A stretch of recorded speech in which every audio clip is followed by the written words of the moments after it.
Every AutoCAD user starts here, doing the same work again. Then the question hits, why am I doing this manually?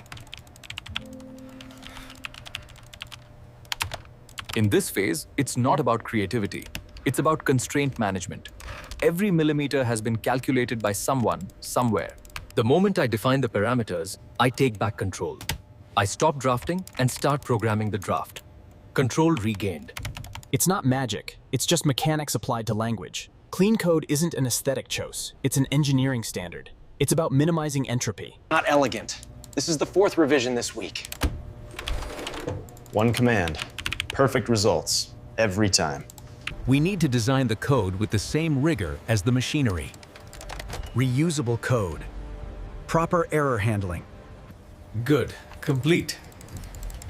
Now AutoCAD works for me, not against me. Automate smart. Draft faster. Engineer better. 15 minutes to adjust 3 points, times 300 assemblies. To adjust 3 points, times 300 assemblies.